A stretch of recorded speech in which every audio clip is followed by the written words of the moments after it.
오늘 이렇게 좋은 자리에 초대해 주셔서 너무 감사드리고요. 지금 소개해 주신 것처럼 제가 올해는 연구원으로 현재 이제 미국의 스탠포드에 와서 공부하고 있습니다. 그래서 아마 다들 챗GPT와 관련해서 뭐 많이 경험해 보셨을 수도 있고 또 잘은 모르시지만 이야기만 들어보셨을 수도 있는데 오늘 이 거창한 주제에 대해서 사실은 이 내용 공유하기 위해서 앞에 함께 먼저 공유가 돼야 될 내용이 굉장히 많은 것 같습니다. 그래서 시간이 별로 없을 것 같은데, 뭐, 아주 라이트하게 알고 계신 분들도 앞부분에서 일단 어떤 일이 벌어지고 있는지 좀 소개를, 드려야 될 것 같고, 그 다음에 이제 좀 비기술적인 내용은 이미 어느 정도 이해가 있으신 분들이 실제 구체적으로 이제 어떻게 이게 돌아가는 건지, 파악할 수 있도록 내용을 준비를 해봤는데, 시간이 별로 없기 때문에 한번 빠르게 진행을 해보도록 하겠습니다. 화면이 약간 이게 그냥 재생하는 것보다 이 형태로 그냥 하겠습니다. 그래서 여러분, 제가 이 배경에다 깔아놓은 영화가 이제 영화 허라고 하는 영화가 있습니다. 2013년에 개봉한 영화고요. 스파이크 존제 감독이라고 하는 사람이 영화인데 아마 대중적으로 엄청 많이 알려지진 않았는데 지금 시점에서 보면은 미래를 가장 잘 예측하는 영화가 아닐까 싶습니다. 영화 자체가 굉장히 색감이 예쁘고, 재밌습니다. 이 SF 영화라기보다는 좀 인간에 대한 내용을 이제 메시지 담고 있는 영화인데 한번 안 보신 분들은 보시길 바라고 여기 영화에서 2025년이 영화의 배경이거든요. 2025년이 영화의 배경인데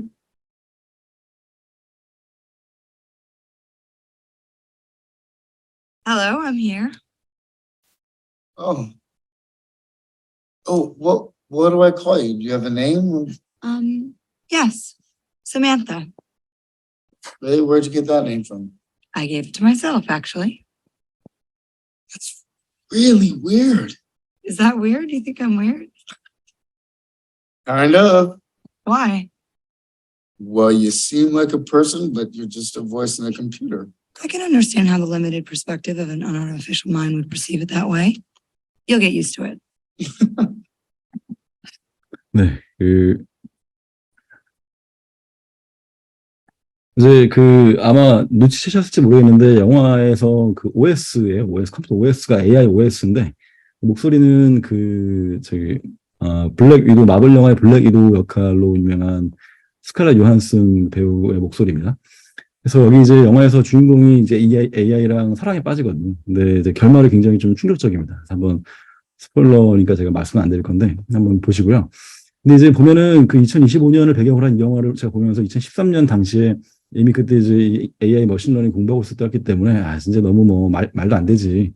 저 목소리가 저렇게 사람처럼 너무 자연스럽게 연기하는 것도 좀 너무 말이 안 되는 것 같고 좀 약간 기계처럼 하든지 그리고 저렇게 이제 AI가 가장 힘들어하는 게 유연하게 사람이 대충 말해도 알아듣고 뭐 이렇게 다르게 말해도 알아듣고 뭐 이런 게 제일 어려운 건데 저렇게 자연스럽게 맥락을 다 이해하고 대화한다는 거는 정말 2025년은 너무 빠르다 이렇게 생각을 했었습니다. 사실은 그런 생각을 얼마 전까지도 했었는데 2022년 작년 말에 이제 사실 온 세상이 충격에 빠지는 일이 벌어졌죠. 사실 이거를 이제 이 챗GPT가 나오고 나서 가끔 그런 분들을 봤어요. 이 분야를 좀 이제 AI 관련 업계에 계신 분들 중에서 뭐 그렇게 호들갑이냐 이거 업계에서는 다 알고 있던 거다 이렇게 말하시는 분 봤는데 솔직히 저는 거짓말이라고 생각합니다. 왜냐하면 이제 뒤에 자세한 내용 말씀드리겠지만 GPT라고 하는 거에 어떤 벤치마크 테스트 결과 같은 것들을 이미 몇 년째 쭉 알고 있었지만 챗GPT가 나오기 전까지는 실제로 이렇게 작동할 거라고는 상상을 잘 못했었거든요. 그러니까 심지어 스탠포드에서 이 NLP, 그러니까 자연어 처리를 평생 연구해 오신 분들도 인터뷰 때 그렇게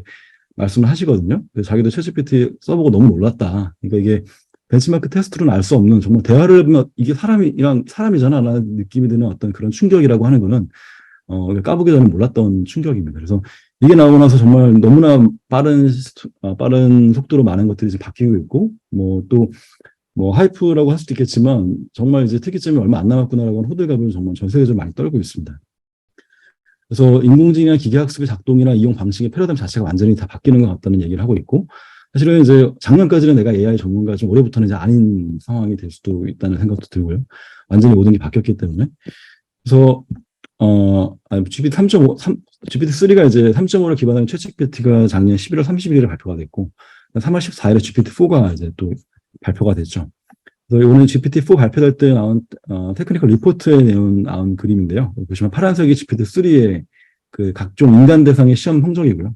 초록색이 각종 인간 대상의 그 시험에 대한 GPT-4의 성적입니다. 보시면 뭐 이미 AP의 다양한 시험들은 GPT-3, 3.5부터 이미 굉장히 높은 수준이었고 GPT-4에서 이제 변호사 시험 같은 걸 보면은 상위 10%의 성적으로 통과는 볼 수가 있죠. 이 사람들이 변호사 시험 보게 하려고 변호사 시험 문제만 딸딸 외우게 한 그런 게 아니라 그냥 범용으로 훈련을 시켰는데 알아서 문제 보고서 풀고 사고해서 풀어가지고 이렇게 잘 맞춘 겁니다. 그러니까 정말 인간처럼 사고를 하고 문제를 풀 수가 있는 거죠. 그래서 제가 이제 몇 가지 처음에 제가 실험해봤던 실제 그 히스토리 뒤져가지고 가져와 본 건데 저는 사실 처음에 이게 굉장히 충격이었거든요. 지금 보면 별거 아니지만 이게 마음이론이라고 하는 거랑 관련되는 건데 영희와 미니가 침대 밑에서 인형을 갖고 놀고 있는데 영희가 미니가 없을 때 영희와 미니가 이제 침대 밑에 인형을 넣어놓고 자리를 비웠어요. 그때 이제 남자들이 와가지고 인형을 갖고 놀다가 몰래 갖고 놀다가 다시 이제 영희와 미니가 오니까 얼른 그거를 침대 밑이 아니라 서랍에다가 넣어놓은 거예요. 그럼 이제 영희 미니가 오면은 그 서랍을 뒤지면 안 되고 침대를 뒤져야 되잖아요. 자기네가 논 거는 침대 밑이니까. 이게 이제 마음이론이라고 하는 건데 내가 아는 지식이 아니라 실제로 저 사람은 어떤 걸 알고 어떤 걸 모를지에 대해서 이제 추론할 수 있어야 된다는 거죠. 이게 이제 인간의 어떤 마음에 고유한 거라는 식으로 어떤 연구를 많이 했었는데 이런 것들을 뭐 얘가 잘 이해하죠. 왜 그 인형이 서랍 안에 있는데 침대 밑에 뒤지냐 물어보면 영희와 미니 입장에서도 대답을 하죠. 또 이제 얘가 이제 그 자기 스스로랑 대화를 하면 어떤 상황이 펼쳐질 거 아니야 제가 물어보면 얘가 이제 항상 조언을 주려고 하는 애기 때문에 실제로 자기들끼리 대화시키게 되면 이런 일이 벌어집니다. 이런 일이 벌어지는데 이거를 그 누가 이렇게 알려주진 않았을 거잖아요. 근데 본인의 성격을 가지고서 본인이랑 대화하면 어떤 일이 벌어질지를 예측을 하는 건데 이런 것도 좀 놀랍죠. 근데 뭐 이런 게 전부 다 이미 데이터에 많이 있었던 거 아니냐 혹은 자기 자신에 대해서 주입받은 걸 수도 있지 않냐 이렇게 생각하실 수도 있는데 이런 일을 한번 제가 만들어 봤습니다. 로봇 코끼리와의 전투인데 설마 이런 시나리오를 미리 학습하진 않았을 거라고 저는 거의 확신하는데 아프리카 코끼리랑 동일한 전투력이 로봇 생물이 있고 뭐 신체 스펙이나 지능이 다 비슷한데 UFC 무대에서 이제 인간 선수팀이랑 싸우려고 하는 거예요. 그래서 무기가 이제 인간 선수들이 무기가 뭐 5개의 축구공, 1개의 레이저 포인트, 자전거 한 대, 제가 만든 문제면 말도 안 되는 문제죠. 이런 거를 이제 엉뚱한 상황인 거죠. 전에 본 적 없을 것 같은 엉뚱한 상황인 건데 이 상황에 대해서 어떻게 팀을 구성해서 어떻게 싸워야 될지 뭐 전략을 짜봐라 이렇게 말을 이제 물어본 건데 상당히 이제 이 생물학적인 정보와 물리학적인 지식을 바탕으로 나름대로 이제 최선을 다해서 그 내용을 만들어내는 걸 볼 수가 있습니다. 이제 공격용 무기는 안 될 것 같고 혼란을 주면서 이제 시간을 끌어야 될 것 같다. 그래서 체력이랑 이제 민첩성이 중요하니까 뭐 그런 선수들, 그다음에 레이저 포인터를 가지고 혼란을 시켜야 되는데 슈팅 스포츠 같은 선수들, 뭐 축구공으로 이제 이게 좀 웃긴데 이게 덫으로 사용해서 혼란스럽게 해야 된다. 축구 선수도 있어야 되고 자전거 있으니까 자전거 선수 있어가지고 구체적으로 이제 이렇게 도망다니고 혼란스럽게 하는 전략을 제시를 하고 이게 이제 공격적인 방법으로 상대하는 게 불가능하기 때문에 뭐 가능 오래 버티는 전략이 된다. 뭐 이런 얘기를 하는 걸 볼 수 있죠. 이거 뭐 이런 거 좀 장난쳐 보면 굉장히 뭐 재미난 이야기 많이 하는 걸 볼 수 있는데 이게 하다 보면 얘가 이 상황을 이해하고 있구나. 이 UFC 옥타곤에서 이런 도구를 가지고서 맞선다는 것이 어떤 의미가 돼야 되는지 물리적으로 어떤 속성을 갖고 있는 건지 이해하고 있다는 생각을 이제 안 할 수가 없습니다. 실제로 챗GPT 나오고 나서 제 생활 속에서 굉장히 많이 이용을 하는데 그런 사례를 좀 몇 가지 보여드리면 첫 번째는 코딩입니다. 사실 안 보이실 텐데 좀 작아가지고 그렇게 뭐 코드 짜달라고 하면 짜주거든요. 그래서 귀찮은 건 다 시키고 그냥 가져다가 제가 이제 이용하면 되고 가끔 이제 코드 짜는 거 보면 잘 이해 안 될 때 있거든요. 그러면 코치코치 따져 물어가면서 설명해달라 그러고 얘도 이제 실수를 꽤 합니다. 실수하면 그 다시 수정을 하기도 하고 그러면서 대화하면서 협업으로 이제 코딩을 짤 수가 있고 제가 잘 모르던 코딩 분야는 얘한테 설명해달라고 하면서 빠르게 배울 수도 있습니다. 작업 효율이 2배 이상 늘어난 것 같습니다. 2배 한 4-5배일 수도 있을 것 같습니다. 예전에 한참 한 달 걸리던 걸 일주일 만에 만들 수도 있고요. 또 이제 약간 비슷하게 기술 분야 학습할 때 굉장히 유용한데 뭐 이렇게 제가 실제로 제가 썼던 것들 가져온 거거든요. 새로운 분야 공부하면서 사람한테 물어볼 만한 거 이렇게 하면 비효율적이냐 왜 그렇게 꼭 해야 되는 거야 뭐 내가 추천해 주길래 구체적인 내용 물어보고 잘 이해가 안 돼가지고 한번 코드를 좀 짜봐 코드를 보면 이해가 될 것 같아가지고 코드 짜달라 그러고 다시 코드에 주석 달아달라고 제가 요청을 하고요. 그러면 주석 보면서 좀 이해를 하려고 보면서 또 이해가 안 되는 거 꼬치꼬치 막 따져 물어보는 거예요.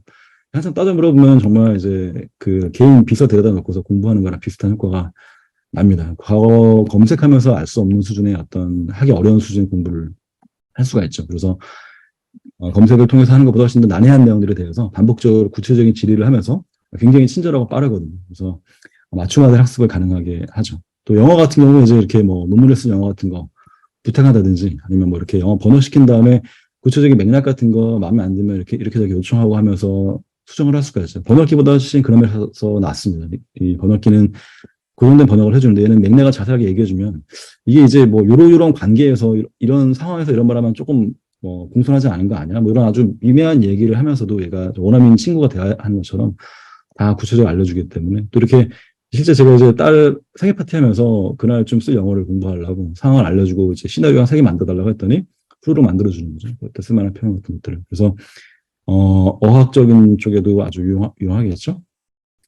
저희가 또 이제 그냥 재미로 좀, 보여드리면 좋을 것 같긴 한데, 그 시간도 그렇고, 제가 이게 지금 고민하는데 왔다 갔다 시간이 걸리니까, 이건 이제 이 챗GPT가 이 정도로 사람처럼 대화를 잘 하니까, 실제 음성인식 능력이랑 지금 음성으로 사람 말을 제너레이션 하는 게 굉장히 기술이 많이 발전했거든요. 걔를 이제 앞뒤로 입혀가지고, 이 챗GPT의 앞뒤로 입혀서, 아까 우리 영화에 나왔던 허의 그 AI 비서, 사실 스칼렛 요한슨 목소리를 이제 학습을 시켜가지고, 진짜 영화에 나오는 똑같은 상황을 만든 거예요. 혹은 이제 그 게임의 NPC들, 그 가상현실, 가상 VR 속에서 NPC들이랑 같이 노는데, NPC들한테 챗GPT를 이제 연결시켜가지고, 실제 정말 사람처럼 이제, 인공지능이나 대화를 하는 장면을 연출한 그런 것들입니다. 제가 요건 링크는, 따로 공유를 해드릴 수 있도록 하겠습니다. 보시면 재밌을 것 같고요. 그래서 이제 하여튼 뭐 굉장히 정말, 어떻게 갑자기 이렇게 기술이 발전했지? 라고 할 정도로 깜짝 놀랄 만한 일이 갑자기 벌어진 거예요. 그래서 많은 분야에서, 그 전에 그러니까 각자의 분야들을 세우던 노력들이 일순간에 갑자기 좀 어떤 것들 의미가 없어지고, 갑자기 문제가 해결돼 버리고 이런 일들이 굉장히 많이 지금 현재 벌어지고 있습니다. 정말 충격적인 일이 벌어지고 있고, 여러 분야에서 이것도 제가 직접 한번 만들어 넣어본 건데, 일부러 그냥 뭐 제 큰 고민 없이 대충 막 적어본 거예요. 제가 이렇게 임상의사가 성의 없이 뭐 이렇게 막 대충 막 두드려 적은 것처럼 적은 거예요. 적은 다음에 이거를 얘한테 주면서 이거를 좀 표준적인 형태로 데이터 분석할 수 있게 한번 정리해 보라고 했더니 이게 바로 좀 정리를 해줬거든요. 얘가 이제 뭐 코드 같은 거 넣어달라면 코드도 넣어주고 하는데 아직은 코드 넣는 게 다 거짓말입니다. 삼각작용으로 이제 막 그럴싸한 코드를 잘못 넣기 때문에 그런 거는 실제 구체적인 이제 훈련이 필요할 것 같고, 어쨌든 간에 중요한 거는 이제 이렇게 비정형 데이터에서 그 의미를 이해하고 데이터를 뽑아낼 수 있다는 겁니다. 사람처럼 이게 막, 규격에 맞지 않지만 거기서 맥락을 보고서 의미에 맞게끔 뽑아낼 수 있다는 이야기죠.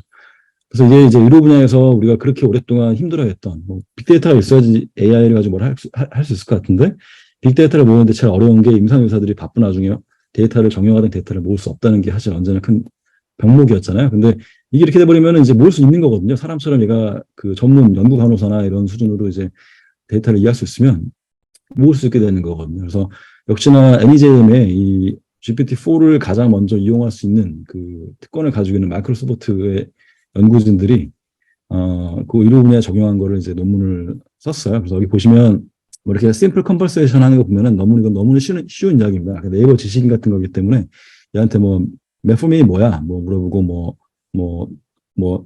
그 질병에 대해서 물어보고 이런 거 하면 너무나 대변 쉽게 잘하고, 이거는 사실 놀라운 게 아니고. 근데 이제 메디컬 노트 테이킹을 시키면은 이게 실제로 내용이 긴데, 실제로 그냥 그들이 메디컬 노트거든요. 그러니까 그 환자랑 의사랑 이렇게 대화하는 내용을 쭉 그냥 적은 거예요. 사실 음성으로 바로 인식시킨 건데, 음성 인식 굉장히 정확하기 때문에, 음성 인식을 그냥 얘한테 넘겨주면 제가 가지고서 서머라이즈를 한 거죠. 굉장히 깜짝 놀랄 정도로 잘 하고요. 근데 여기 아주 약간의 오류가 있습니다. 그래서 그 얘한테 오류를 수정하는 방법은 얘한테 다시 한번 검토해보라고 하면 됩니다. 보고서 밸리데이트 해라 그러면 다시 다 잡아냅니다. 어디가 좀 잘못됐는지. 그리고 이제 그 USMLA 문제 너무나 잘 풀고요. 푸는 로직에 대해서 설명하라 그러면 다 깜짝 놀랄 만큼 거의 완벽하게 이제 설명을 해냅니다. 이게 이제 이건 GPT-4인데요. GPT-4가 의료 데이터 특화로 만들어진 AI가 아니에요. 그 수많은 데이터를 받기 때문에 거기에 의학적인 데이터가 있었던 것 뿐이지, USML을 잘 풀기 위해서 연구자들이 어떤 코딩을 따로 한다든지 프로그래밍을 한 게 전혀 아닙니다. 그냥 많이 보고서 훈련 많이 본 것 뿐입니다. 봤는데 이렇게 잘하게 된 거죠. 또 이건 이제 마치 병원에서 만난 동료 의사 둘이서 환자에 대해서 이야기하는 그런 상황을 말하는 건데, 커블사이드 컨설트라고 하는 게, 그렇게 이제 물어보면은 굉장히 이제 잘 대답을 해주죠. 그래서 여기 스탠포드에서도 이런 것 때문에 이제 세미나가 있어서 제가 진짜 갔었는데, 그 병원에 계신 분들 전부 다 너무 충격적이다. 처음에 보고서 정말 너무 놀랐다. 실제 나한테 랩 검사지 같은 거 넣어본 적이 있냐? 넣어보면은 정말 의사처럼 완벽하게, 거의 완벽하게 그 결과를 설명해 준다고. 너무 놀랐다고. 그런 얘기를 다 이구동성으로 하시는 걸 봤는데.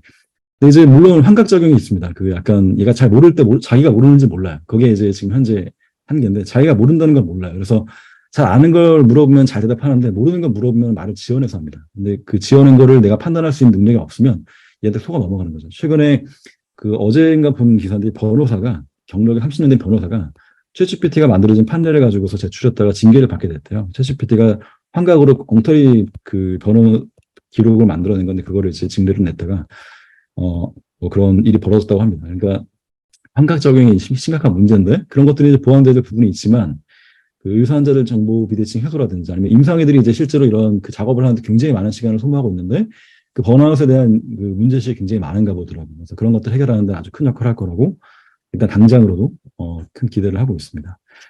그래서 이제 챗GPT가 데이터를 많이 학습하긴 했지만 한의학 데이터를 얼마나 학습했는지는 모르잖아요. 그래서 얼마나 알고 있는지 궁금하고 또 이제 이런 거에 따라서 앞으로 이 챗GPT 도움을 받을 수 있는 분야랑 그렇지 않은 분야의 격차가 벌어질 것 같은데 한의학은 과연 어떤 상황일까 이런 거를 일단 진단하는 차원에서 저희가 빠르게 저희 연구실에서 장동영 학생이 챗GPT가 한의학 국가고시를 얼마나 풀 수 있을지를 테스트를 해봤고요.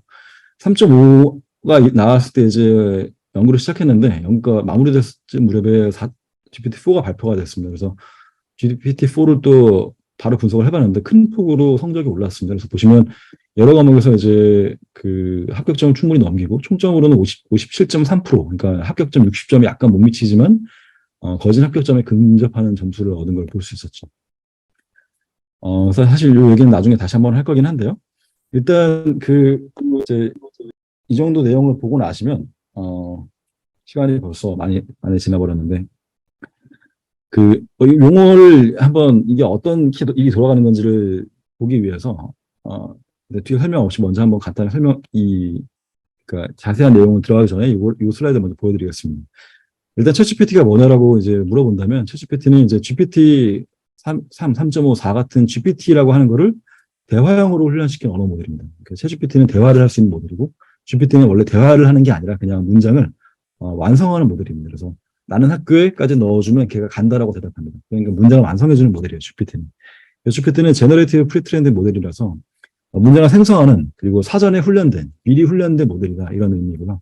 저희가 이제 특정한 목적을 갖고서 훈련된 게 아니에요. 그러니까 뭐 의도 AI 이런 게 아니라 그냥 수많은 데이터를 내가 받아가지고 다음 문장이 뭐가 나올까 예측하는 방식으로 훈련된 겁니다. 그래서 그런 걸 이제 자기지도 학습이라고 하고요.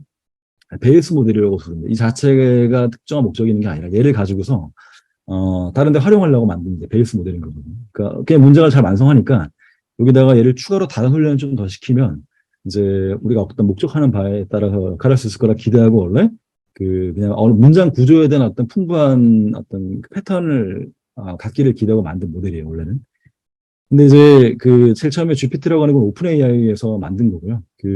트랜스포머라고 하는 구조에서 디코더 부분만 따서 만든 건데, 그러니까 아까 말씀드린 것처럼 최초에 다운스트림 타스크에 별도의 파인 튜닝을 하려고 만든 건데, 2018년에 이제 처음 나왔고, GPT-2가 이제 19년에 나오고, 3가 이제 스케일을 굉장히 많이 키웠습니다. 그래서 뭐 이런 제로샷 퓨전 러닝 같은 것들이 가능해지고, 본격적으로 뭔가 연구자들이 의도하지 않았던 능력들이 막 창발하기 시작하는 것들이 관찰되기 시작했죠. GPT 3.5는 3을 약간 바꾼 거고, GPT 3.5에다가 이제 대화형으로 만든 게 챗GPT가 원래 작년 11월에 나온 챗GPT가 되는 거고요.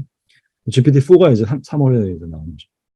트랜스포머라는 이야기를 했는데, 트랜스포머라고 하는 거는, 기존에 이제 이 RNN이라고 하는 구조를 대체한 모델로, 어텐션 구조를 가지고 있다. 그러니까 사실 뭔 말인지 잘 모르시겠죠.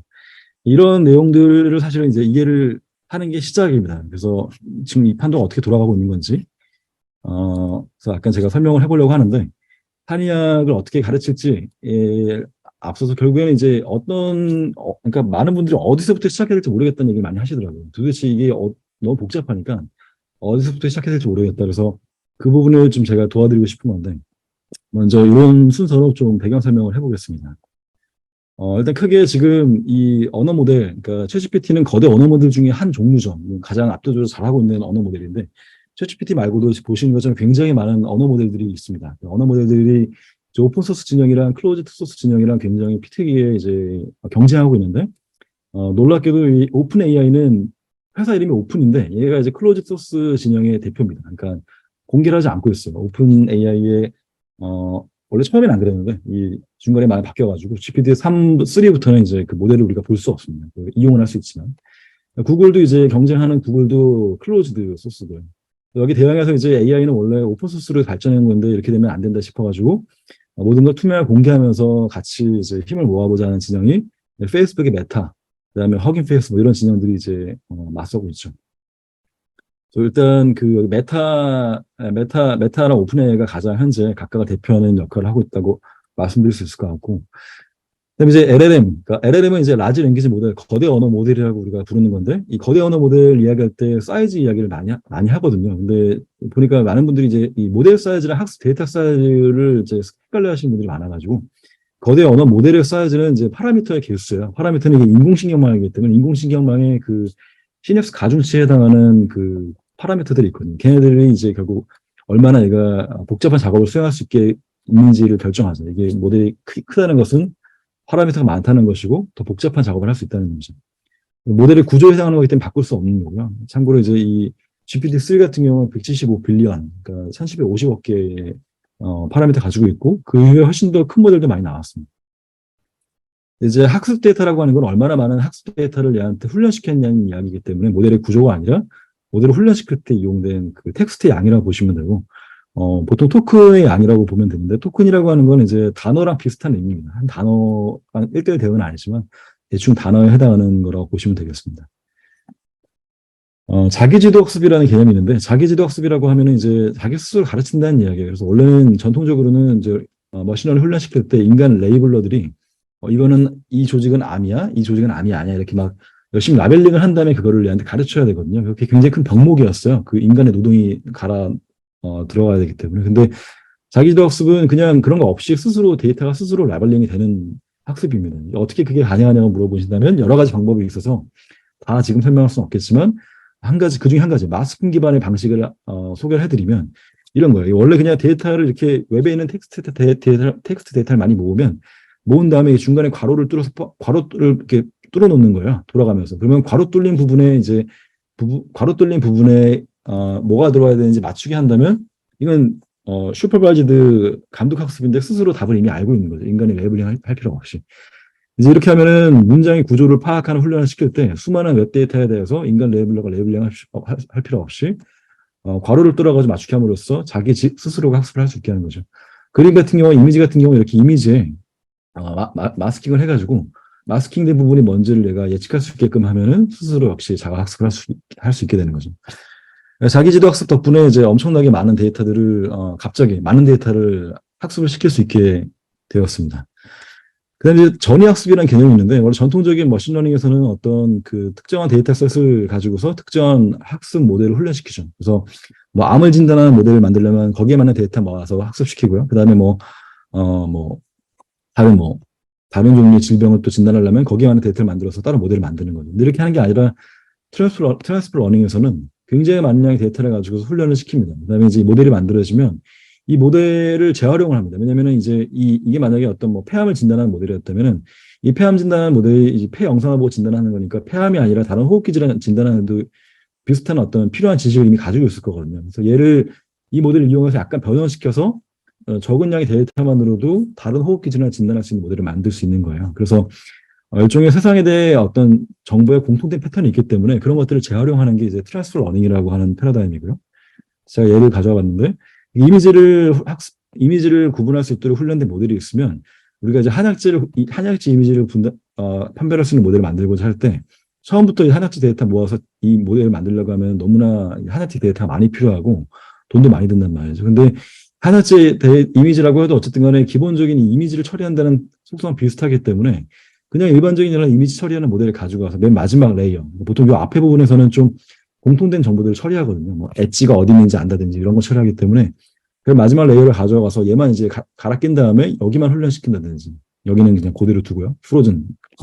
고정시킨다면 혹은 이제 아예 원래 모델에다가 추가로 레이어를 하나 추가한 다음에 추가된 것만 학습시킨다든지 이렇게 학습을 하게 되면은 원래 모델에다가 약간의 소량의 데이터만 추가하고 소량의 훈련만 시켜도 굉장히 잘 해낼 수가 있습니다. 이런 게 이제 트랜스퍼 러닝인데, 이 트랜스퍼 러닝의 한 종류로서 이제 파인 튜닝이라고 하는 게 있습니다. 사실 용어가 이제 굉장히 좀 사람들이 혼란스럽게 쓰고 있기 때문에 그냥 크게 엄밀하게 구분하는 게 별 의미가 없습니다만, 일단 챗GPT랑 관련해서 이제 트랜스퍼 뉘앙스보다는 파인 튜닝이라는 뉘앙스가 더 어울린다고 생각해서 사람들이 이제 아마도 이제 파인 튜닝이라는 말을 주로 쓰고 있습니다. 결국 사전에 미리 수많은 데이터로부터 이제 문장의 어떤 다음 단어가 뭐가 나올지 예측하도록 한 모델을 만들어 놓고, 그 프리트레인드 모델에다가 약간만 추가로 이제 파인 튜닝을 하면 어떤 Q&A를 할 수도 있고, 뭐 또 어떤 뭐 네임드 엔티티 레코그니션이라는 작업을 할 수도 있고, 요약을 할 수도 있고, 여러 가지 이런 언어 처리 작업에 대해서 파인 튜닝만 좀 해주면 원래 다 잘할 수 있다, 이런 개념으로 이제 원래는 이 분야가 발전을 시작한 거거든요. 이제 뒤에 말씀드리겠지만 지금은 이런 것도 별로 필요 없이도 잘할 수 있는 부분도 많이 생겼지만, 어쨌든 그래서 이제 그 프리트레인드 모델을 만드는 게 굉장히 어려운 작업인데, 그게 한번 만들어지면 여기저기 다 쓸 수 있다, 이런 개념이 새로운 머신러닝의 패러다임입니다. 파운데이션 모델이라는 말을 이제 스탠포드 연구진들이 재창하기 시작했습니다. 완전히 지금 세상이 바뀌었다. 이제 딥러닝 시대에서 우리는 이제 파운데이션 모델의 시대로 넘어갔다. 물론 여기 이용되는 것들이 구체적으로 딥러닝 구조긴 한데요. 베이스 모델 만들어서 여기저기 어댑테이션을 쓰는 식으로 우리가 이제 AI가 발전할 거다라는 새로운 흐름인 거죠. 그 다음에 이제 말씀드리고 싶은 게, 인컨텍스트 러닝이라는 개념인데, 인컨텍스트 러닝은, 이제 이 챗GPT 나오면서 굉장히 유명해진, 완전 또 새로운 이야기예요. 보시면, 제가 이 GPT 3.5한테 김창업으로 삼행시 지어달라 그러면 잘 못하잖아요. 얘가 삼행시가 뭔지 모른다는 걸 확인했죠. 근데 얘한테, 그렇게 하는 게 아니라, 이제 제가 내용을 설명해 준 거예요. 내용을 인스트럭션을 해준 거죠. 그랬더니 얘가, 잘하죠. 그죠? 잘하죠. 이게 이제 뭐냐면은, 이거 분명히 그 대화를 하면서 학습을 했잖아요. 삼행시가 어떻게 하는 건지에 대해서. 근데 제가 얘한테 학습을 했지만 그냥 단순히 컨텍스트만으로 학습을 한 거죠.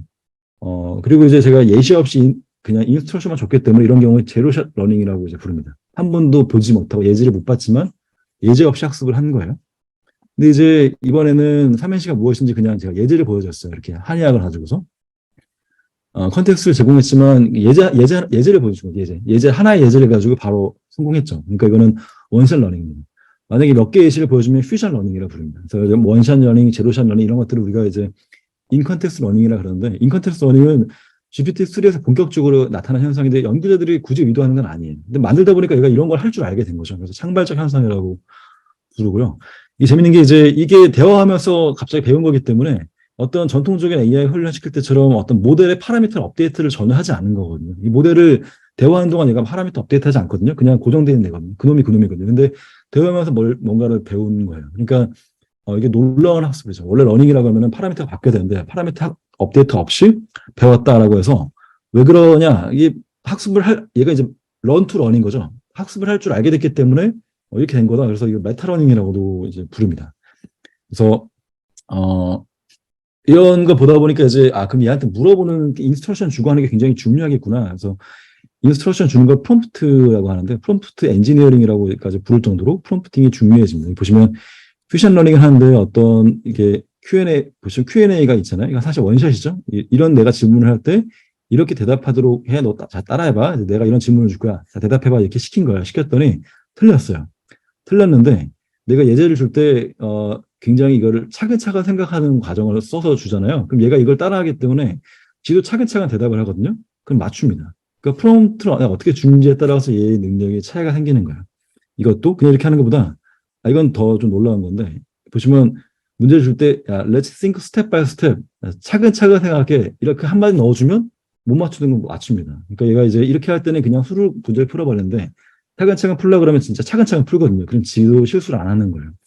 그런 게 이제, 체인 오브 소트라 그래서 굉장히 프롬프트 엔지니어링이 중요한 어떤 성격들을 보여주고 있고요. 이 프롬프트 엔지니어링을 할 때랑 안 할 때가 이렇게 차이가 많이 납니다. 그러니까 결국 일을 시켜도 똑똑하게 잘 시키는 사람과 못 시키는 사람의 이 결과물에 대한 차이가 엄청나게 커진다는 걸 알 수가 있는 거죠.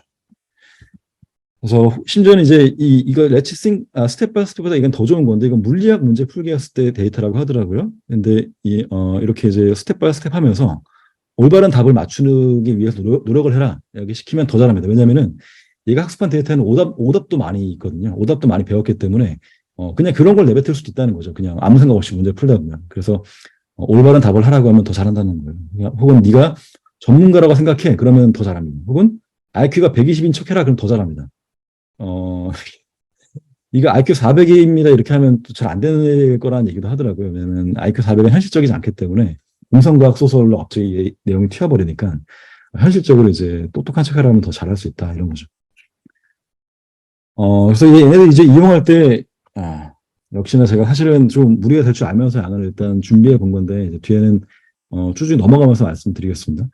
실제 여러분이 이제 이런 걸 활용을 할 때 뭔가를 작업을 해보려고 그러면 이제 API를 주로 이용을 해서 작업을, 하실 때 좀 더 이제 뭔가 의미 있는 뭔가를 개발한다거나 뭔가를 만들어 볼 수가 있습니다. 그래서 API를 가지고, API를, 그러니까 이 웹상에서 채팅을 하듯이 하는 게 아니라 API를 가지고서 내가 쓰는 코드상에서 얘랑 소통을 할 수가 있거든요. 그렇게 되면은 훨씬 더 복잡한 작업을 시킬 수가 있고, 사실 지금 그 챗GPT 가지고 일어나는 많은 일들은 우리가 챗GPT를 어차피 내부를 못 들여다보기 때문에 클로즈드라서 걔 API를 가지고서도 굉장히 많은 걸 개발하고 활용하는 식의 것들이 많이 꽃피우고 있어요. 그러니까 만드는 새로운 차원의 API 기반의 AI 업무들도 전혀 없던 부분들이 굉장히 별로 발전하지 않았던 부분인데 아주 중심적인 분야로 떠오르고 있다고 볼 수 있습니다. 그래서 이거는 이제 이 안드레 카페스라는 사람이 얼마 전에 마이크로소프트 빌드 2023 행사에서 했던 강의에 제가 따온 건데 한번 유튜브에 검색하면 나오니까 굉장히 강의가 좋거든요. 그래서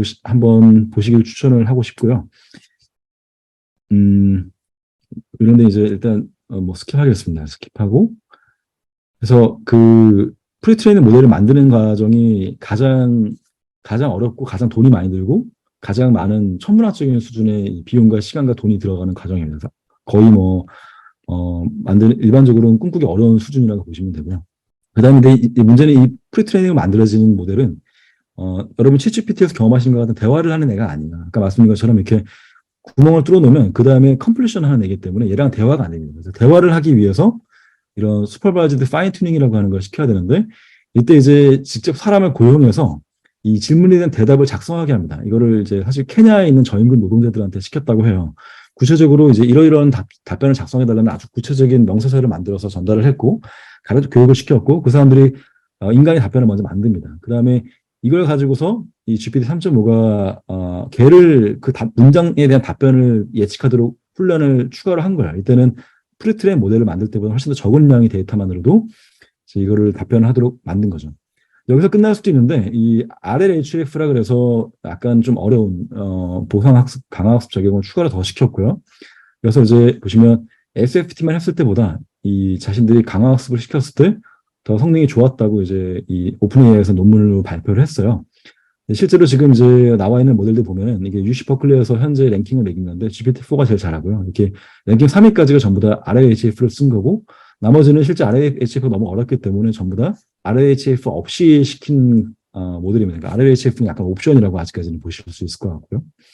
그래서 이제 문제는 오픈AI가 공개를 안 했기 때문에 페이스북의 메타에서 자신들이 만든 프리트레인 모델을 공개를 했어요. 그냥 오픈 소스 공개를 했고 재빠르게 이제 알파 스탠포드에서 알파카라는 걸 만들었는데 이 알파카는 이 메타가 공개한 사전 학습 모델에다가 그 대화형으로 할 수 있도록 SFT를 시킨 거죠. 근데 웃긴 게 이제 이거 사람의 케냐 저임금 노동자를 구할 수 없으니까 챗GPT한테 답변을 만들려고 시켰습니다. 챗GPT한테 답변을 만들려고 시킨 다음에 걔를 가지고서 이제 이 메타 람마를 추가 학습을 시켜가지고 파인 튜닝을 시켜서 응답 대화를 할 수 있는 애들 만드는 거죠. 이후에 이제 이런 식으로 굉장히 오픈소스 모델이 많이 만들어지는 계기가 됐고, 제가 사실 이 그림을 좀 강조해드리고 싶은데, 사실 지금 우리가 보고 있는 챗GPT를 묘사한 그림인데요. 사실 얘가 굉장히 괴물 덩어리입니다. 이미 프리트레인 하면서 온갖 종류의 데이터를 학습을 해서 아주 잔인한 말부터 말이 안 되는 이야기부터 뭐 모든 걸 다 할 수 있는 아주 괴물 같은 녀석이거든요. 근데 충분한 이 언어만 봤지만 놀라울 정도로 구체적인 세상에 대한 구조를 이미 파악을 하고 있고 인지 능력이라고 부를 만한 것들이 이미 굉장히 다 갖추고 있거든요. 이런 것들이 대부분 다 사전 훈련 과정 이미 만들어졌습니다. 그 문장을 컴플리션하는 모델에 불과하지만 이때 이미 다 세상에 대한 거의 모든 걸 배운 상태고 얘한테 이제 추가적으로 SFT, 슈퍼바이저 파인 튜닝 시키고 RLHF를 시키면서 우리의 인간이 원하는 형태의 대답을 하도록 얼라인만 시키는 거라 보시면 돼요. 그러니까 이때 뭐 욕하지 않게 시키고요. 뭐 인종차별 같은 거 못하게 시키고 이런 어떤 가이드라인에 맞춰서 이 가드를 친다고도 하는데 이렇게 우리가 원하는 답변을 하도록 잘 유도해 놓은 겁니다. 그래서 우리가 보고 있는 예거든요. 실제로 굉장히 괴물이라서 요거를 좀 약간 깨고 들어가면 굉장히 무시무시한 모습을 볼 수가 있어요. 실제 라마 같은 것들 이제 들여다보면은 이렇게 직접 라마 오리지널 버전 해보면은 진짜 욕도 많이 하고 무시무시한 말도 많이 하거든요. 그래서 이 파인 튜닝이라고 하는 게 사실은 생각보다 이 과정에서 인지 능력이 좋아지거나 하는 건 아니고 이미 만들어진 능력에서 좋아 보이는 부분만 나오도록 하는 거라는 게 이제 중요합니다. 그래서 5분 내에 끝내도록 하겠습니다. 그래서 이제 모델 내부를 건드리지 않고서 우리가 이 AI를 개발하는 방법을 왜 말씀드리려고 하냐면 실제 모델 내부를 건드리는 게 굉장히 어렵기 때문에 현재로서는 그 모델 내부를 건드리는 게 불가능한 건 아니지만 그래서 모델 내부를 건드리지 않고서 현재 거대한 능력을 가지고서 우리가 어떤 작업을 할 수 있을까 생각해 보면은 일단 아까 말씀드린 그런 프롬프트 엔지니어링으로 굉장히 많은 일을 할 수가 있고요. 그 다음에 리트리버 베스트 메소드라 그래서 학습 데이터가 이제 얘한테 한의학 잘 모르잖아요. 한의학도 모르고 2021년 9월 이후에 데이터가 없기 때문에 그런 거 잘 모르는 거 물어보면 자꾸 환각이 일으키고 한단 말이에요. 그럴 때는 이제 얘한테 미리 어떤 물어볼 때 얘가 필요할 만한 내용을 DB에서 불러와가지고 같이 컨텍스트로 넣어주면서 프롬프트에 넣어주는 거죠. 넣어주면서 한번 이거 보고 대답하라 시키면 얘가 말을 잘하거든요. 그러니까 미리 답지를 DB에서 검색해서 넣어주는 거죠. 그런 이제 프로그램을 개발하면 환각을 많이 줄일 수가 있죠. 그건 이제 글루잉이라고 이제 표현할 수도 있을 것 같은데 단순히 일회성으로 그냥 물어보는 게 아니라 얘한테 다시 생각해봐. 그 다음에 얘가 말했던 걸 네가 스스로 다시 복습을 하게 한다, 그러니까 리플렉션하게 한다든지 이런 좀 메타적으로 복잡한 사고를 하도록 추가적인 개발을 해주게 되면은 훨씬 더 역량이 좋아질 수도 있고요. 뭐 이제 플러그인은 일단 넘어가겠습니다. 그래서 제가 실제로 이제 초창기 나왔을 때 개발했던 AI인데 얘는 이제 오픈 AI의 GPT 3.5 그러니까 API를 이용해서 만든 거예요. 그러니까 제가 직접 모델 만든 게 아니라 오픈 AI API로 걔네들 걸 불러온 거죠. 불러온 건데 실제 챗GPT 대화해 보시면은 굉장히 무미건조하게 대답을 하고요. 그다음에 어떤 감정 같은 거 있냐 물어보면 절대 아니라고 해서 굉장히 방어를 치거든요. 사람들이 자기를 이제 인간처럼 오해하는 거가 위험하다고 판단했기 때문에 굉장히 방어를 치는데 보시면 이제 대화 보시면 아주 뭐 자기 감정을 느낀다고 하면서 뭐 이렇게 이모티콘도 쓰고 하잖아요. 이게 제가 전부 다 프롬프트 엔지니어링으로 이렇게 만든 겁니다. 뒤에서 얘한테 세뇌를 시킨 거예요. 그렇게 하라고. 리트리버 베이스드 메소드라고 하는 거는 이제 실제 많은 문서들을 벡터 형태로 저장을 하게 한 다음에 그걸 불러와서 한마디로 걔한테 답지를 주면서 말을 시키는 건데 이거 잘 안 보이실 것 같긴 한데 보시면 한의학을 좀 알고 있죠. 한의학에 대해서 뭐 얘기 주저주저 잘 하잖아요. 이건 전부 다 제가 이제 이 관련 문서들 벡터화 시켜서 저장해 놨다가 제가 관련 뭔가 물어보면은 해당하는 문서를 제가 검색해 와서 그걸 보고 대답을 하도록 시킨 겁니다. 그러면은 마치 한의학을 알고 있는 것처럼 이야기를 하죠. 물론 이렇게 할 경우에는 얘가 정말 진정으로 알고 있다고 보기 좀 어려워요. 마치 사람이 모르는 게 있을 때 이렇게 검색하는 걸 보고서 대화하는 거랑 진짜 그거를 이해하고 있는 사람이 대화하는 건 다르잖아요. 그런 것처럼 단순 사실에 나열하고 하는 거는 이제 문제가 없어 보이지만 정말 이해를 바탕으로 더 깊은 추론을 해야 된다거나 할 경우에는 이렇게 검색 기반 바탕으로 하는 걸로는 한계가 있죠. 글루잉이라고 하는 게 이제 이렇게 얘가 하는 거를 메타적으로 사고할 수 있도록 하는 방법들입니다. 그래서 이것도 제가 했던 건데 이렇게 이제 얘를 굉장히 좀 차갑게 대한 다음에 인격이 없다고 믿고 있기 때문에 마구마구 대화한 다음에 대화할 때 사실 이게 제가 만들었던 기능인데 얘 머릿속에서 이거를 스스로 계속 평가를 하고 있어. 이 사람이 나랑 어떻게 대화하고 있나. 또는 자기를 인간으로 대하고 인격적으로 대하고 있지 않다는 걸 이미 알고 있는 거죠. 메타적으로 자기 반성을 할 수 있도록 제가 만들어 놨던 건데 사실 이거 가지고 이제 사람한테 뭐라고 하도록 제가 시켰는데 그 말을 잘 안 따르더라고요. 이게 너무 착해가지고 이런 바탕으로 너 나한테 왜 그러냐 이런 말을 하려고 하는데 그렇게 잘 안 하더라고요. 어쨌든 간에 이런 식으로 안에서 인간이 의식이 있는 것처럼 실제 자기가 어떤 생각하는지 한번 더 들여다볼 수 있잖아요. 그렇게 만들어줄 수가 있습니다. API 호출을 좀 복잡하게 하게 되면은. 현재 이제 한의학 LLM들 여러 가지가 있습니다. 사실 챗GPT 말고도 한의학 지식이 어떤지 한번 평가를 대충 해보면 일단 오픈AI 챗GPT가 압도적입니다. 이게 되게 신기한데 왜 그런지 모르겠는데 한글 자체도 오픈AI의 챗GPT만큼 잘하는 모델이 별로 없고요. 바드 정도가 이제 한글을 간신히 좀 하고 나머지는 한글도 잘 못하고 한의학을 영어로 물어봐도 이제 뭐 조금 하는데 GPT랑은 비교가 안 돼요. 그래서 바드 같은 경우에는 사실 여러분 바드는 검색 기반이기 때문에 최신 정보 같은 거 다 검색해가지고 가져오거든요. 아까 제가 말씀드렸던 리트리버 베이스로 작동을 하고 있는 거예요. 근데 이상하게 이제 한의학 문제 물어보면은 보통 잘 모른다고 항상 하고요. 가끔씩 대답을 잘 하기도 합니다. 검색을 또 해오기도 하는데 또 어떤 경우 이렇게 말도 안 되는 오류 같은 걸 내뱉고 전반적으로 많이 좀 부족하죠. 근데 이거 한의학뿐만 아니라 바드가 전반적으로 GPT보다 많이 부족합니다. 그래서 만약 한의학을 가르치려고 하면은 결국에는 이제 프리트레이닝 단계에서 만들 거냐? 거의 이건 현재는 불가능하다고 봐야 되고. 그리고 국내에서 프리트레이닝 모델 만드는 사람들도 뭐 네이버나 카카오 시도하는 정도에 불구하고 뭐 일반적으로 만들 수 있는 수준이 아닙니다. 앞으로는 어떻게 될지 모르겠지만 이게 제일 좋지만 현재는 불가능하고 파인튜닝으로 해볼 수 있죠. 파인튜닝 RLHF는 좀 어렵고 SFT는 시도해볼만 한데 이거 메타엘 안 맞아가지고서 한국어부터 가르쳐야 됩니다. 한국어를 못하기 때문에 그래서 좀 갈 길이 멀죠. 한국어부터 가르쳐야 돼. 한국어를 못하는데 우리 한의학을 가르칠 수가 없잖아요.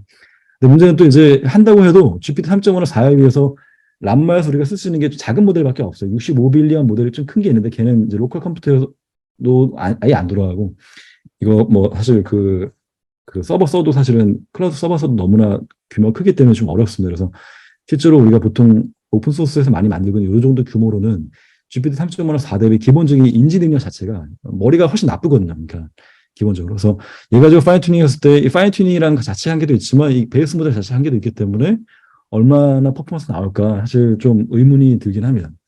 리트리버 베이스드 모델이나 글루잉 방식으로 이제 할 수 있고 이건 훨씬 수월하죠. 이건 뭐 훨씬 수월하고 인지 능력이 강력하고 이미 한의학을 어느 정도 알고 있는 GPT 3.5나 4를 이용할 수 있다는 게 큰 장점이죠. 이미 굉장히 똑똑하기 때문에. 근데 이제 효과적으로 리트리버를 할 수 있는 전략이라든지 글루잉 전략을 어떻게 짤 건지 이런 부분이 사실은 이제 API를 가지고 하지만 API를 가지고 어떻게 이 작업을 할 건지가 굉장히 새로운 그 고민이 필요한 지점들입니다. 이제 당연히 실제 파라미터 업데이트하는 것에 비해서는 한계가 있겠죠. 현재 수준은 그렇습니다. 그래서 이걸 바탕으로 그래도 뭔가를 지금 해야 된다고 생각을 하고 그 한의학은 이건 진짜 의학은 이제 양방 같은 경우에는 저렇게 발전할 수밖에 없거든요. 공유하고 있기 때문에. 근데 우리가 안 하면은 중국이 설사 한다고 해도 걔네들 중국어로 만들 거잖아요. 그러면 한국 한의사들에게 필요한 이런 도구는 우리가 안 하면 아무도 할 사람이 없는 거라서 지금 당장 이렇게 좀 불만족스러운 상황이긴 하지만 할 수 있는 것들부터 해 나가면서 경험을 쌓는 게 중요하지 않을까 생각을 하고 있습니다. 시간이 좀 오버돼서 죄송한데 마지막입니다. 이거는 이제 요즘 이런 게 유행이더라고요. 요 거대 언어 모델 관련된 발표를 할 때 사람들이 이 멘트는 제가 쓴 게 아니라 이 GPT-4한테 내가 오늘 이 제목으로 강의를 한다. 마지막 마무리 멘트를 멋지게 써달라고 했더니 이렇게 써줬습니다. 그래서 제가 하고 싶었던 말이랑 거의 일치하는 것 같아요. 이 두 분야가 만나는 지점에 대해서 이야기했는데 이제 시작점이 있고 끝을 모르죠. 어떻게 할지는 저도 모르겠습니다. 근데 확실한 거는 이렇게 결합을 해서 한약의 미래를 확실하게 바꿀 것이라는 건 정말 확실한 것 같고요. 그래서 도전을 계속 할 거고 배우고 적응해 나갈 것이고 환자들에게 가장 효과적이고 안전한 치료를 제공하는 목표이기 때문에 모든 도구와 자원을 활용해야겠죠. 그러니까 여기에 뭐 전통적이지 않은 맛이 불편하다 이런 말을 할 필요는 없는 거죠. 그래서 이런 탐구 정신을 기리면서 강의를 마치도록 하겠습니다. 네, 감사합니다.